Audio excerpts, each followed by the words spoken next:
আইপিএলের প্রথম 2 দিনেই বড় বড় 6টা দলের খেলা হয়ে যাওয়ার জন্য বেশিরভাগ মানুষই কালকের ম্যাচটিকে স্কিপ করেছে, কারণ কালকে ছিল লখনৌ সুপার জায়ান্ট বনাম দিল্লি ক্যাপিটালের মধ্যে ম্যাচ, যাদের ফ্যান ফলোয়িং নেই বললেই চলে বা থাকলেও হাতে গোনা কয়েকজন।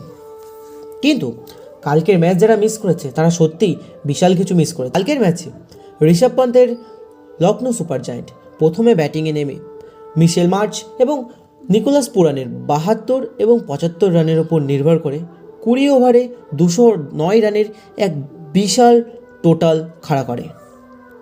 210 রানের বিশাল টার্গেটে ব্যাটিংয়ে নেমে দিল্লি ক্যাপিটাল প্রথম 2 ওভারেই তাদের 3 জন ব্যাটসম্যানকে হারিয়ে পুরোপুরিভাবে ম্যাচ থেকে ছিটকে যায়।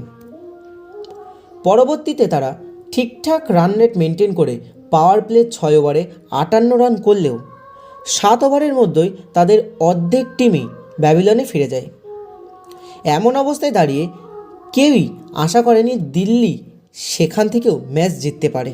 কিন্তু তখনও ব্যাটিংয়ে ছিল ইম্প্যাক্ট প্লেয়ার হিসেবে টিমে আসা আশুতোষ শর্মা, যেই আশুতোষ শর্মা 2024 সালে পাঞ্জাবকে অনেক ম্যাচ জিতিয়ে দিয়েছিল।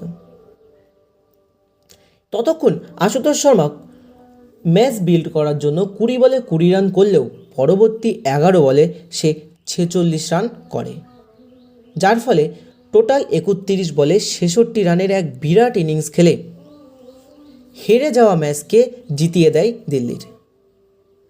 হ্যাঁ, এক্ষেত্রে আরেকজনের নাম না করলেই নয়, সে হলো বিপ্রাজ নিগম।